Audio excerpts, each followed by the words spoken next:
नमस्कार दोस्तों, मैं हूं राजन तिवारी और आप देख रहे हैं ज्योतिष मंत्र। देखिए, जैसे कि अभी क्लास 10th का एग्जाम खत्म हुआ है और सेकंड बोर्ड एग्जाम मई के महीने में शुरू होने वाला है। इसके लिए कौन-कौन से स्टूडेंट ऐसे हैं जो इस एग्जाम को दे सकते हैं, क्या क्राइटेरिया है, क्या शर्तें हैं, वो मैंने अपनी पिछली वीडियो में आपको बता दी थी। अगर वो पिछले वीडियो आपने नहीं देखा है तो उस वीडियो का लिंक इस वीडियो के डिस्क्रिप्शन बॉक्स में मिल जाएगा, वहां से आप देख सकते हो।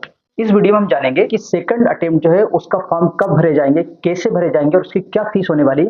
ये सभी बातें मैं इस वीडियो में आपको बताने वाला हूं। अगर आप ये सब कुछ जानना चाहते हैं तो वीडियो अंत तक जरूर देखिए। अगर वीडियो पसंद आए तो इसे लाइक और शेयर कीजिए और हमारे चैनल को सब्सक्राइब करना ना भूलें। तो चलिए शुरू करते हैं। देखिए, इस समय आप मेरे सामने देख रहे हैं, मेरे पास केंद्रीय माध्यमिक शिक्षा मंडल का शिक्षा बोर्ड का एक सर्कुलर है जो कि 17 मार्च को ही ये जारी किया गया है, जिसमें सीबीएसई एलओसी क्लास 10 का जो सेकंड अटेम्प्ट है उसके बारे में सारी जानकारी दी गई है। ठीक है, तो मैं चलिए एक एक करके आपको बताता हूँ स्टेप बाय स्टेप कि किस तरह से आप इस फॉर्म को भरेंगे और क्या इसकी डेट रहेगी। देखिए, यहाँ पर मुझे दिया गया है the schedule of S follows. ये शेड्यूल है पूरा। क्या क्या शेड्यूल है, किस तरह से आपको समझना वो मैं आपको बता देता हूँ। पहला लिखा है LOC submission for first phase. पहले तो आपको ये बता देता हूँ कि 3 फेज में ये एलओसी सबमिशन होगा। तीनों फेज की क्या क्या कंडीशन रहेगी, क्या क्या डेट रहेगी, वो बताने वाला हूँ। और इसके लिए आपको करना क्या होगा, फॉर्म भरने के लिए आपको करना क्या होगा। देखिए, आपको इसमें कुछ भी नहीं करना है। आपको सिर्फ अपने स्कूल में जाके बताना है कि मुझे इतने सब्जेक्ट में जो है एग्जाम देना है, या इतने सब्जेक्ट में मुझे सेकंड अटेम्प्ट देना है। मान लीजिए आपको 2 सब्जेक्ट में देना है तो आपको स्कूल में बताना पड़ेगा मुझे फला फला 2 सब्जेक्ट में, यानी साइंस मैथ्स में देना है, मैथ्स सोशल साइंस में देना है, सोशल साइंस मैथ्स में देना है। किसी में भी अगर आपको लैंग्वेज में देना तो लैंग्वेज में दे सकते हो, लेकिन किसी 3 सब्जेक्ट में ही आप दे सकते हो। इससे ज्यादा में नहीं दे सकते, इससे कम में किसी में भी दे सकते हो। 1 में भी दे सकते हो, 2 में भी दे सकते हो, 3 में भी दे सकते हो। तो पहले तो आपको स्कूल को इन्फॉर्म करना होगा। ऐसा नहीं कि आप डायरेक्ट ऑनलाइन जाके कोई फॉर्म भरना है, ऐसा कुछ नहीं करना है। आपको सिर्फ स्कूल में जाकर आपको इन्फॉर्म करना होगा कि मुझे ये सब्जेक्ट में मुझे सेकंड अटेम्प्ट देना है। पहली कंडीशन तो हो गई कि आपको स्कूल जाके उनको इन्फॉर्म करना है। अब कब करना है ये बता देता हूँ। पहला जो फेस होगा वो 18 मार्च से शुरू होकर 31 मार्च तक चलेगा, यानी इस समय वो चालू है। आप स्कूल में जाके ये बात अपनी बता सकते हो कि सर मेरे को फला फला सब्जेक्ट में देना है। देखिए, बहुत सारे स्टूडेंट को पता होता है कि यार मेरे ये जो सब्जेक्ट वो वीक गया है या अच्छा नहीं गया, मुझे इसमें इंप्रूव करना है, तो पहले से ही उसको फॉर्म भर देना चाहिए, वो अच्छा रहता है। तो आप पहला जो फेस होगा वो क्या होगा, 18 मार्च से शुरू होकर 31 मार्च तक रहेगा। इस बीच में आप कभी भी स्कूल में जाकर आप उनको इन्फॉर्म कर सकते हो। ठीक है, और इसके लिए जो फीस है ना, जो फर्स्ट अटेम्प्ट की बात कर रहा हूँ, जो फर्स्ट फेज है उसकी जो फीस रहेगी वो कैसी रहेगी, वो रहेगी next day from the day of declaration of the result for 5 days. जिस दिन रिजल्ट आएगा उस दिन से 5 दिन तक का समय आपके पास रहेगा, उस समय आपको फीस भर देना है। अगर आपने फीस नहीं भरी तो आप एग्जाम के लिए एलिजिबल नहीं होंगे। ठीक है, सपोज करो कि आपका जो रिजल्ट है वो 5 अप्रैल को आया, ऐसा मान लेते हैं, ऐसा होगा नहीं। 5 अप्रैल को मान लीजिए आपका रिजल्ट आया, तो आप 10 अप्रैल तक या 9 अप्रैल तक आप उस फीस को भर सकते हो। 5 से 9 के बीच में, यानी 5 दिन आपको मिलेंगे। उस 5 दिन में आपको 5 तारीख से 10 तारीख के बीच में आपको अपनी जो फीस है वो भरनी पड़ेगी। कितनी फीस है वो मैं आपको आगे बताऊंगा। अभी ये देखिए कि कब आपको फीस भरनी है। ठीक है, तो पहला जो फेस है उस फेस का जो टाइम है वो 18 मार्च से लगा के 18 मार्च से लगा के कब तक है, 31 मार्च तक है। और उसकी जो फीस है वो जिस दिन रिजल्ट आएगा उस दिन से लगा के अगले 5 दिन के बीच में आपको उसकी फीस भरनी है। क्लियर हुआ। Second phase, LOC submission of second phase, उसमें क्या होगा, उसका टाइमिंग क्या होगा वो बता देता हूं। देखिए, जिस दिन रिजल्ट आएगा उसके 5 दिन के अंदर अंदर आपको स्कूल में जाके बताना है कि मुझे इन सब्जेक्ट में एग्जाम देना है। क्लियर हुआ।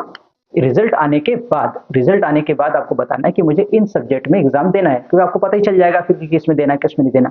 और उसका जो पेमेंट है, उसकी जो फीस है, वो रिजल्ट आने के 5 दिन के भीतर भीतर आपको बताना है। यानी 5 दिन के भीतर भीतर आपको स्कूल में इन्फॉर्म भी करना है और साथ में आपको पेमेंट भी करना है, यानी कि फीस भी देना है। कितनी देना है वो मैं आपको आगे बताने वाला हूँ। तीसरा फेस, देखिए थर्ड फेस में क्या होगा कि 7th day from the day of declaration of the exam, यानी कि जिस दिन एग्जाम का डिक्लेरेशन होगा, यानी कि रिजल्ट का डिक्लेरेशन होगा, उसके 7 दिन के अंदर अंदर आपको स्कूल में जाके बताना है कि मुझे इस सब्जेक्ट में एग्जाम देना है, इस सब्जेक्ट का री एग्जाम देना है या सेकंड अटेम्प्ट देना है। पहले फेस में आपको 18 तारीख से 31 तारीख के बीच में आपको बताना था। सेकंड फेस में आपको रिजल्ट आने के बाद 5 दिन के अंदर अंदर आपको बताना है स्कूल में जाके कि मुझे एग्जाम देना है और साथ ही में उसकी फीस भी भरना है।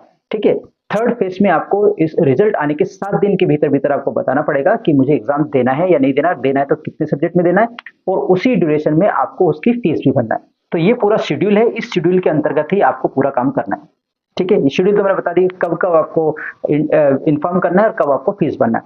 अब कितनी भरना है वो मैं आपको बता देता हूँ। देखिए ये मेरे पास है fees detail of class 10th second board examination 2026। अब देखिए पहला जो नॉर्मल फीस है, नॉर्मल फीस की हम पहले बात कर लेते हैं। जो बच्चे इंडिया में रह रहे हैं, जाहिर है हम लोग इंडिया में ही रह रहे हैं, तो हमको पर सब्जेक्ट 320 रुपए भरना रहेगा पर सब्जेक्ट, 320 रुपीज पर से। अगर आप एक सब्जेक्ट में एग्जाम देना चाहते हो तो आपको सिर्फ 320 रुपीज देना पड़ेगा, और अगर आप तीनों सब्जेक्ट में देना चाहते हो तो आपको 960 रुपीज देना पड़ेगा। अगर आप दो सब्जेक्ट में देना चाहते हो तो आपको 640 रुपीज देना पड़ेगा।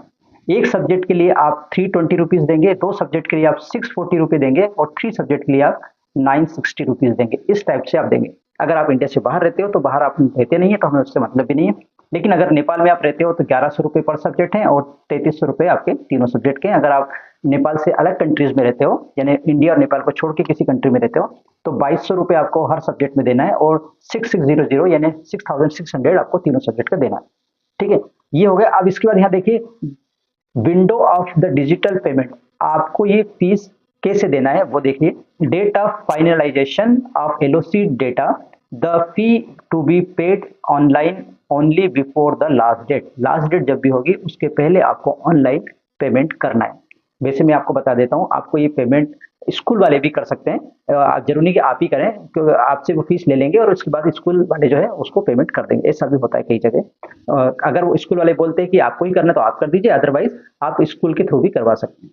अगर मान लीजिए आप इस डेट, जो भी डेट यहाँ पे दे रखी है उस डेट में, जैसे फर्स्ट फेज की डेट क्या दे रखी है 31 मार्च, सेकंड फेज की क्या दे रखी रिजल्ट आने के 5 दिन बाद, से थर्ड फेज की क्या दे रखी रिजल्ट आने के 7 दिन बाद। अगर मान लो ये डेट आप चूक जाते हैं, ये इस डेट में आप फीस नहीं भर पाते हो, एलओसी सबमिशन नहीं कर पाते हो, तो लेट फीस के साथ आपको 2000 रुपये एक्स्ट्रा देना पड़ेगा। यानी कि जो पर सब्जेक्ट 320 रुपये है वो तो है ही है, साथ में आपको 2000 रुपये और एक्स्ट्रा देना पड़ेगा। तो आपको टाइम रहते हुए आप इस फीस को पे कर दीजिए, ताकि आपको ये एक्स्ट्रा जो है 2000 रुपये वो ना देना पड़े।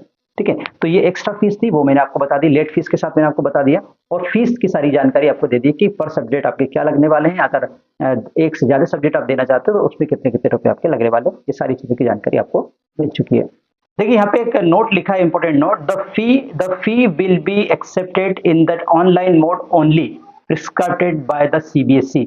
सीबीएसई के द्वारा जो प्रिस्क्राइब्ड मोड है उसी तरह से आपको एग्जाम फीस देना है, ऑनलाइन मोड पे ही देना है। आपका जो ऑफलाइन मोड है, यानी ऑफलाइन आप फीस जमा नहीं कर सकते, ना तो स्कूल कर सकता है और ना ही जो कैंडिडेट है वो कर सकता है। अब उसका मोड क्या देखेंगे, किस तरह से देना फीस, उसमें लिखा है the fees of all the activities are accepted only through the following digital payment of modes by CBSE: India, debit card, credit card, UPI, net banking, इस तरह से आप दे सकते हो। अदर कंट्रीज जो है वो डेबिट कार्ड और क्रेडिट कार्ड और शिफ्ट इसके थ्रू दे सकते हैं, लेकिन हमको तो खैर हमारी बात करना है।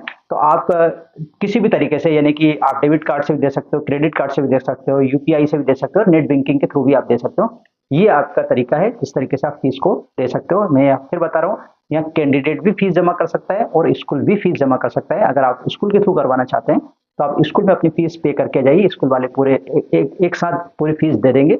या फिर अगर वो स्कूल वाले बोलते हैं कि नहीं हम नहीं देंगे, आप ही अपने एंड पे करिए, तो आप अपने एंड पे इस तरह से फीस जमा कर सकते हो। ठीक है, ये है उसका तरीका। तो आशा करता हूँ कि ये जानकारी आपको अच्छी लगी होगी और इस जानकारी के थ्रू आप अपना काम आसानी से कर पाएंगे। तो आज के लिए बस इतना ही, मिलते हैं हमारे नेक्स्ट वीडियो में। तब तक आप एक खुश मुझे दीजिए, जय हिंद।